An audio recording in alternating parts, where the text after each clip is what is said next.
Advocate Anwar Chaudhary साहब आज हमारे साथ तशरीफ़ फरमाए। अनवर साहब, ये जो सारी कार्रवाई पीएसए की कार्रवाई एक सिटिंग एमएलए महराज मलिक के ख़िलाफ़ इनिशिएट हुई है, पहले थोड़ा सा ये बताइए, क्या हिस्ट्री में, जम्मू कश्मीर की हिस्ट्री में आज तक किसी सिटिंग एमएलए के ऊपर ऐसी कार्रवाई हुई है? कोई आपकी नॉलेज में है?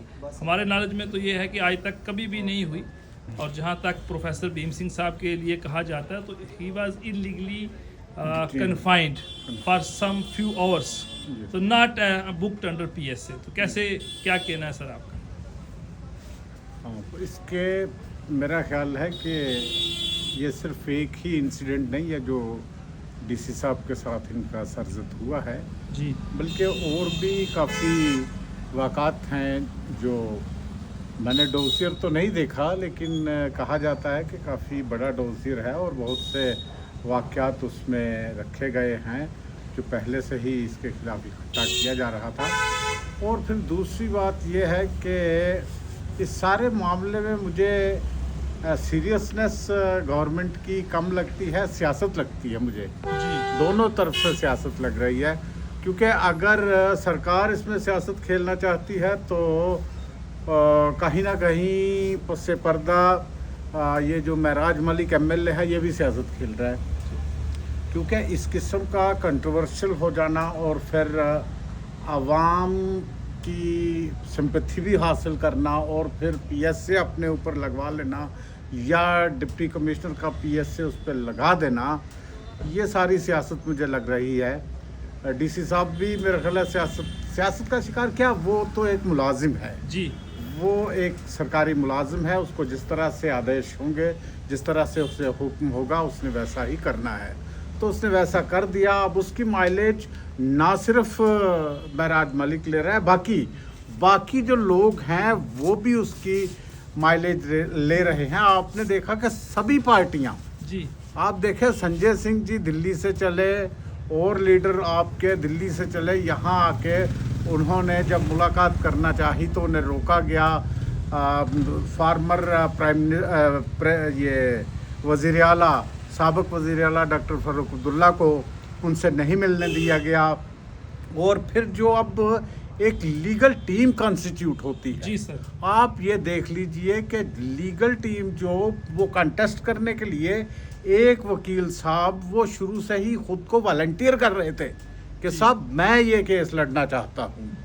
अब ये देखिए वो भी एक सियासी पार्टी का एमएलए है, ठीक, यहाँ पे उससे क्या था इतना इस केस लड़ने का? क्या वो इतना ही कोई इसमें कॉन्स्टिट्यूशनल एक्सपर्ट था कि उसने कहा, या इतने बड़ा उसके वो जागा है अपने दिल में दर्द के जनाब ये इलेक्शन, ये पटिशन मैं लड़ूंगा। और दूसरी तरफ देखेंगे अगर एक और जो उस टीम के साथ लगी हैं वो वकील, वो स्पोक्समैन है आपकी।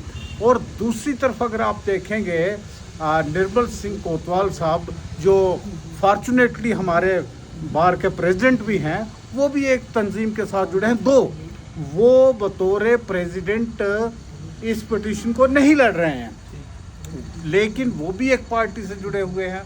तो इस तरह से ये अगर इसमें मैं कहूँगा, अगर इसमें बगैर किसी पार्टी के अगर कोई आ रहे हैं टीम के अंदर, जो मैंने देखा तो वो शकील साहब को देखा है। ठीक सर, शकील साहब का नाम उसमें वो किसी पार्टी के साथ नहीं जुड़ता है और ना वो किसी पार्टी के साथ हैं। तो इस तरह से ये एक सियासत खेली जा रही है। और वो सर मैं वापस उसी जगह पर आऊँगा, मैं टीम पर भी आपसे बात करना चाहूँगा, क्योंकि यही तो आपकी खूबसूरती है कि अनवर चौधरी जब बात करते हैं तो वो अपनी आवाज़ और अपनी सोच के मुताबिक बात करते हैं। इसकी मुझे बेइंतहा खुशी है। अनवर साहब, ये जो सियासत करने का मौका जी आखिर किसने दिया? आज कह रहे हैं आप सियासत हो रही है, सरकार चाहती, मौका नहीं देती, लेकिन कहीं ना कहीं लोगों का एक सवाल ये भी बन रहा है कि आखिर जिस तरफ आपने बात की, सियासत हो रही है, दिल्ली से लीडरशिप यहाँ आ रही है, सारे प्रोग्राम पर सियासत है, आखिर सियासत करने की नौबत और मौका किसने फराहम ये किया? हर कोई अच्छी तरह जानता है कि पहले श्रीनगर में एम्बलम को लेकर के एक सियासत खेली गई, फिर ये किसको अरेस्ट करके सियासत खेली गई। तो कुछ इश्यूज ऐसे हैं जिनसे ध्यान हटाने के लिए सरकार भी कुछ ना कुछ करती रहती है कि उन इश्यूज की तरफ लोगों का ध्यान न जाए। बताइए इस वक्त सबसे इम्पोर्टेंट इशू जो है जी, वो किस तरफ आप इशारा कर इम्पॉर्टेंट रहे हैं? इशू मेरा ख्याल है, इम्पॉर्टेंट इशू अगर है तो वो लोगों को मुलाजमत का है, वो लोगों को रोजगार का है, वो लोगों को अमन व अमान का है। यहाँ यूटी में अमन व अमान बहाल होना चाहिए और फिर रिस्टोरेशन ऑफ स्टेटहुड है, ये भी एक बहुत बड़ी बात है। तो इन चीज़ों से थोड़ा सा यानी ध्यान हटाने के लिए इस किस्म के इश्यूज क्रिएट किए जाते हैं, तो यही तो वजह इसका है। मतलब ये है आपका अंदाज़ बयान लबो लबाब मुझे ये नजर आ रहा जी, है जी। कि अभी जिस तरीके से काम यहाँ नहीं हुए हुए लोगों जो के। फ्लड के विक्टिम हैं, बिल्कुल। एक चीज में ऐड करना चाहूंगा बिल्कुल, कि बिल्कुल, आप सही बात गुजरनगर है। से बहुत बड़ा जम्मू कश्मीर फ्लड का विक्टिम हो चुका है। बहुत नुकसान हमें हुआ इस वक्त करोड़ों रुपए में पंजाब को रिलीफ मिला, पर जम्मू कश्मीर को अभी तक सेंटर ने कोई ग्रांट इशू ना नहीं सिर्फ ये पुल ढह जाने, ये जो इनकी सड़कें बह जानी, ये सारी चीजें जो है सरकार को एक्सपोज कर रही तो है। इसका मतलब ये इसे है, बरहना कर रही है। लबाब ये है कि सरकार ने जहां लोगों के इन तमाम ग्रीवेंस को एड्रेस करना था, बिल्कुल, वहां से अटेंशन डाइवर्ट करके महराज मलिक पे शिफ्ट की। ना सिर्फ और इश्यूज पे भी, जैसे एम्बलम का इशू हो गया, महराज मलिक का इशू हो गया, लोगों का ध्यान भटकाने के लिए इस किस्म की चीज़ें की जा रही हैं और ये बड़ा ख़तरनाक है। जब आवाम समझेगी इन चीज़ों को तो इसके नताइज अच्छे नहीं होंगे। सरकार को चाहिए संजीदगी के साथ इन लोगों के जो मुश्किलात हैं, मसाइल हैं, उन्हें हल करने की कोशिश की जाए। अनवर साहब, टीम की अभी आपने बात की जी, जिसमें आपने ये गिनवाया कि कुछ सियासी जमात से ताल्लुक़ रखने वाले वकील की कोई ना कोई जमात होती है, और जो वकीलों की जमात नहीं वो भी अपने आप में एक इंस्टीट्यूशन है। बिल्कुल, हर वकील का एक अपना लेवल है और वो अपने आप में एक इंस्टीट्यूशन है, हम रोज़ कहते हैं। तो किस तरीके से देखते हैं, जिसे अभी आपने पहले भी कहा, क्या होना चाहिए था, किस तरह के वकील अगर होते तो आपकी नज़र में इससे भी बेटर टीम होती, अगर आप कहते हैं तो सबसे दर्द अगर कोई है तो महराज मलिक की फैमिली को हो सकता है, उनके बच्चों को हो सकता है, उनके वालिदैन को हो सकता है।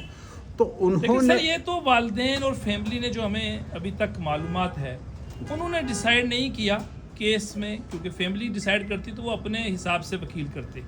ये पार्टी लेवल पे डिसाइड हुआ है, पार्टी ने डिसाइड किया है कि भाई कौन टीम होगी, कैसे होगी। देखिए, पार्टी, मैंने शुरू में ही अपनी बात शुरू करते ही ये कहा था कि इस पे सियासत हो रही है।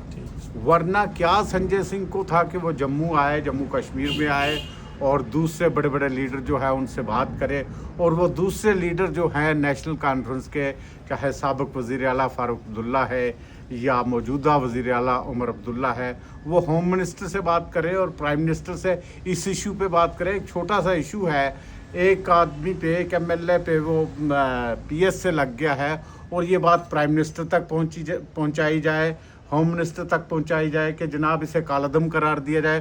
भाई सीधा अगर तो नहीं बनता है तो कोर्ट में सीधी पिटीशन कीजिए। तो अनवर साहब, आखिरी सवाल की तरफ भी हम बढ़ेंगे। मैं ये पूछना चाहता हूँ, आखिर इस सियासत का, क्योंकि महराज मलिक तो जेल में है, जो सियासत हो रही है आपके मुताबिक, इस सियासत का फ़ायदा जम्मू कश्मीर में अलग अलग पॉलिटिकल पार्टी, आप और हम सब जानते हैं, बड़ी ताकत के साथ, मजबूती के साथ यहाँ इस वक्त नेशनल कॉन्फ्रेंस है, भारतीय जनता पार्टी है, पीपल्स डेमोक्रेटिक पार्टी, कांग्रेस, और उसके अलावा बड़ी और सारी जमात भी।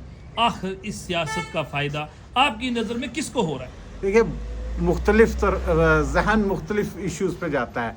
मेरा ख्याल है कि लोगों के काम हो नहीं रहे हैं, और महराज मलिक बाहर था तो बड़े हाथ पांव मार रहा था लोगों का, ये होना चाहिए, वो हो जाना, वो कुछ नहीं हो रहा था।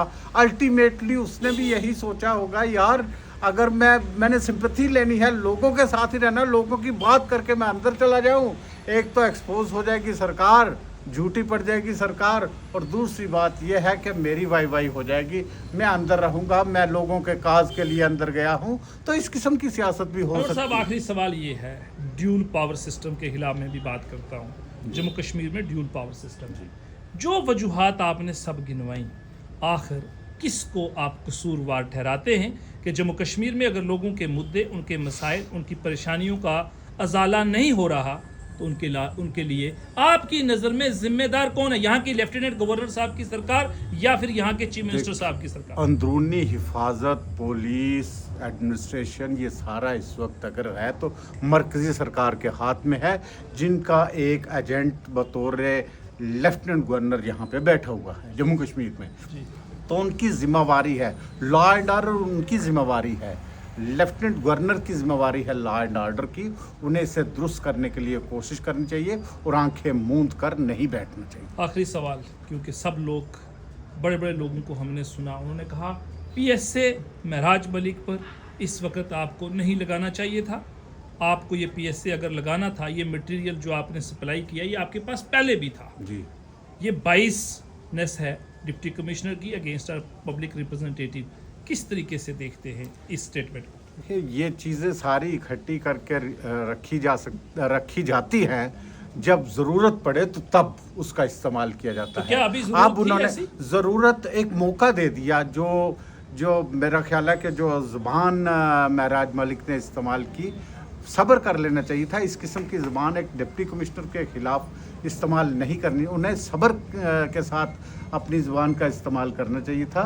ये एक मौका दे दिया, और मौका ऐसे वक्त पे दिया जबकि लोग मसाइल से दो चार हैं, लोग बेसरो सामान पड़े हुए हैं, बारिशों की वजह से, सैलाब की वजह से पुल टूट चुके हैं, सड़कें टूट चुकी हैं, राब्ते कट चुके हैं। इस किस्म के मसाइल से लोगों की तवज्जो हटाने के लिए एक और ये फ्रंट खोल दिया कि लोग इसमें लगे रहें जैसे मैं और आप अब लगे हुए।